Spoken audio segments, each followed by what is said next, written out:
మిగిలిన అన్నంలో గుడ్డు వేసి చూడండి, ఇంటిల్లిపాది ఇష్టంగా అయితే తినేస్తారు. మనం మార్నింగ్ చేసి పెట్టుకునే నైట్ వరకు చాలా మెత్తగా ఉంటాయి. మరి మిగిలిన అన్నం గుడ్డుతో ఈ రెసిపీ ఎలా ఏంటనేది మీకు చూస్తేనే కదా అర్థమవుతుంది. లేట్ ఎందుకు, ఇంకా వీడియోలోకి వెళ్ళిపోదాం పదండి. ముందుగా ఒక బౌల్ అయితే తీసేసుకొని అందులోకి కప్ అన్నం అయితే వేసుకోవాలి. ఇలా కప్ అన్నం వేసేసుకొని అది మిగిలిన అన్నం కానీ లేదా వేడిదైనా కానీ ఈ విధంగా వేసేసుకొని ఇందులోకే ఇలా ఒక ఎగ్గుని వేసుకోవాలి.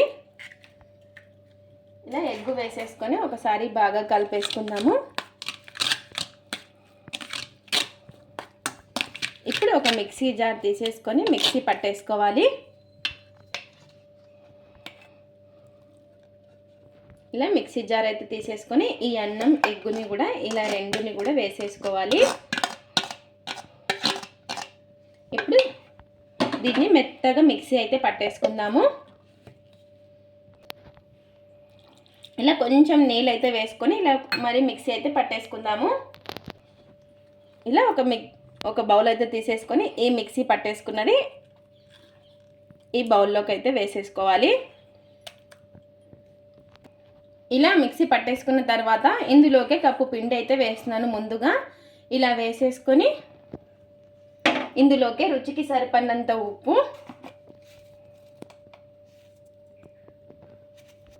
ఒక 1/2 టీ స్పూన్ అంత చక్కెర అయితే వేసుకోవాలి. ఇప్పుడు ఒక కప్పు పిండి అయితే వేసుకొని ఒకసారి బాగా కలిపేసుకుందాము.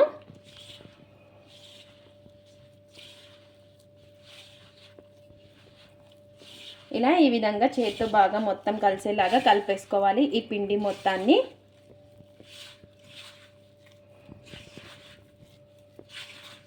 ఇంకా మనకు పిండి అయితే పడుతుంది, మరి కొంచెం పిండిని అయితే వేసుకోవాలి. ఒక కప్పు పిండి మళ్ళీ కొంచెం పిండి అయితే వేసుకోవాలి. ఇలా పిండి అనేది చూసుకొని వేసుకొని కలుపుకోవాలి. ఇలా ఈ విధంగా చేతితో బాగా ప్రెస్ చేసేసుకుంటూ పిండిని అయితే మొత్తం కూడా కలిపేసుకుందాము. ఇలా పిండి మొత్తం కలిసేలాగా కలిపేసుకోవాలి. 1.5 కప్పు పిండి అయితే పడుతుంది. మనం అన్నంలోకి నీళ్లు వేసుకునే దాన్ని బట్టి అనేది పిండి పడుతుందన్నమాట. ఇలా ఈ విధంగా మొత్తం కూడా కలిపేసుకోవాలి. ఇలా ఈ విధంగా పిండిని ఈ విధంగా కలిపేసుకొని కొంచెం నూనె అయితే వేసుకోవాలి. ఇలా ఈ విధంగా నూనె వేసుకొని మళ్ళీ ఒకసారి మొత్తం కూడా కలిపేసుకుందాము.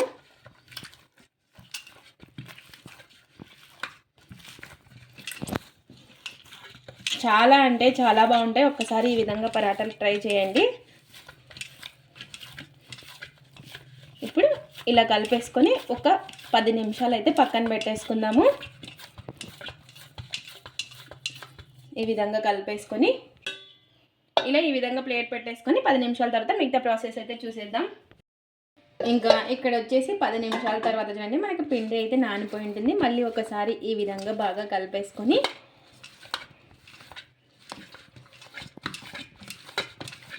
ఇప్పుడు మనం పరాటా సైజ్ అంతా పిండిని అయితే తీసేసుకోవాలి.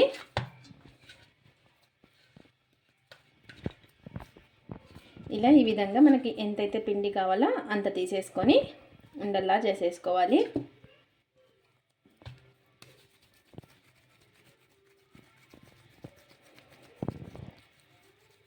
ఇలా ఈ విధంగా అన్నీ కూడాను చేసి పెట్టేసుకుందాము. ఇప్పుడు కొంచెం పొడి పిండి అయితే ఈ విధంగా వేసుకొని ఇది ఎంత పలచగా అయితే అంత పలచగా రుద్దేసుకోవాలి. పిండి ముద్దలు తీసేసుకొని ఈ విధంగా మీరు కావాలి అంటే నూనె కూడా తీసేసుకోవచ్చు. ఇలా ఈ విధంగా పల్చగా అయితే రుద్దేసుకోవాలి. కొంచెం పొడి పిండి చల్లుకుంటూ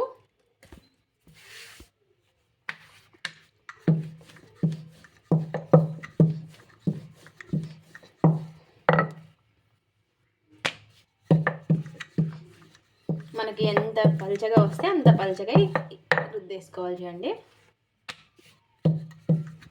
ఇలా పల్చగా రుద్దేసుకొని కొంచెం నూనె ఈ విధంగా పైన అప్లై చేసుకోవాలి. ఇలా కొంచెం పొడి పిండి పైన చల్లేసుకోవాలి. చూడండి ఇక్కడ వచ్చేసి నేను మైదా తీసుకున్నాను. మీరు కావాలి అంటే గోధుమ పిండి అయినా తీసుకోవచ్చు. మైదా పిండితో అయితే కొంచెం టేస్ట్ అనేది చాలా బాగుంటాయి. ఇప్పుడు ఈ విధంగా రౌండ్గా చేసేసుకోవాలి. ఇలా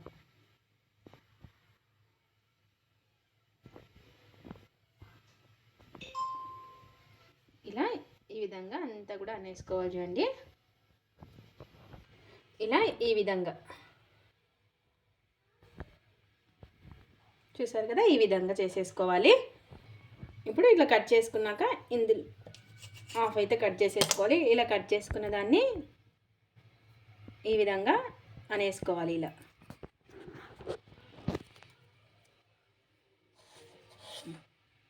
ఇలా ఈ విధంగా చేసి పెట్టేసుకొని ప్లేట్లో అయితే పెట్టేసుకుందాం. ఇలా మనం పెద్దగా ఒకేసారి రుద్దుకొని కానీ చేసేసుకోవచ్చు అన్నీ కూడాను. ఈ విధంగా కొంచెం నూనె అనేది అప్లై చేసేసుకొని పైన పొడి పిండి అయితే చల్లేసుకోవాలి. ఈ విధంగా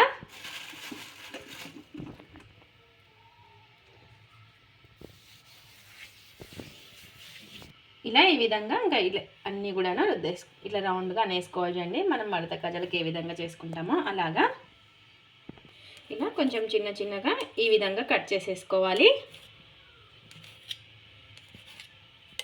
ఇలా కట్ చేసుకున్న దాన్ని ఈ విధంగా ఇలా ప్రెస్ చేసేసుకోవాలి. ఇలా ఈ విధంగా చేసేసుకొని ఇప్పుడు కొంచెం ఈ విధంగా నూనె అనేది అప్లై చేసేసుకొని ఇలా రుద్ది పెట్టేసుకున్నది ఈ విధంగా రుద్దేసుకోవడమే. మీరు పెద్ద కావాలనుకుంటే పిండి ఎక్కువైనా తీసుకోవచ్చు, ఎక్కువ తీసుకొని చేసుకోవచ్చు. నేను చిన్న చిన్నగా చేస్తున్నాను. ఇలా ఈ విధంగా రుద్దేసుకోవాలి.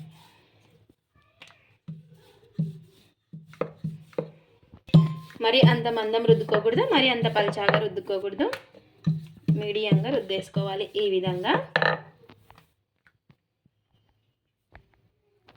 అన్నీ కూడా రుద్దేసుకోవాలి. ఇలా ఇంకొక పెన్నం అయితే పెట్టేసుకొని ఈ రుద్దు పెట్టుకున్న ఈ పరాటను అయితే వేసుకోవాలి. ఒక సైడ్ కొంచెం కాలిన తర్వాత ఇటు సైడ్ కూడా తిప్పేసుకొని ఇప్పుడు కొంచెం నూనె అయితే అప్లై చేసేసుకోవాలి. ఇలా ఈ విధంగా నూనె అనేది అప్లై చేసేసుకోవాలి.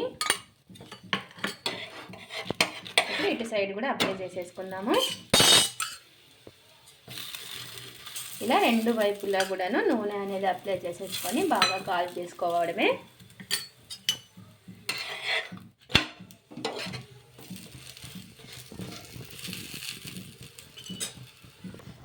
ఇలా రెండు వైపులా కూడాను ఈ పరాటాని బాగా కాల్ చేసుకోవాలి. ఇలా ఇంకా అన్ని వైపులా కూడా బాగా కాలేలాగా కాల్చుకొని తీసేసుకోవడమే. ఇంకా మనకి ఎన్నైతే ఉన్నాయో అన్నీ ఇదే విధంగా కాల్ చేసుకోవాలి. ఇలా కాల్ చేసుకున్న తర్వాత ఒక్కసారి ఈ విధంగా ఇలా కొట్టేసుకోవాలి.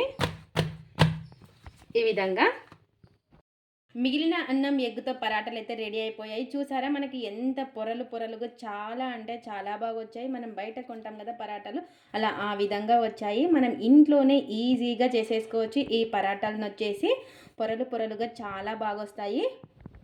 మనకు నచ్చిన కర్రీస్తో ఈ పరాటాలని తినేసేయచ్చు. చాలా టేస్టీగా కూడా ఉంటాయి. ఇది ఫ్రెండ్స్ ఇవాల్టి వీడియో. మా వీడియోస్ కనుక మీకు నచ్చినట్టయితే లైక్ చేయండి, షేర్ చేయండి, కామెంట్ చేయండి, సబ్స్క్రైబ్ చేసుకోండి. స్కిప్ చేయకుండా పూర్తి వీడియో చూడండి. చూసిన వాళ్ళు ఒక లైక్ అయితే చేయండి. అలాగే మిగిలిన అన్నం ఎగ్గుతో పరాటాలు ట్రై చేసి ఎలా వచ్చాయో కామెంట్ అయితే పెట్టండి. Thanks for watching. Bye bye.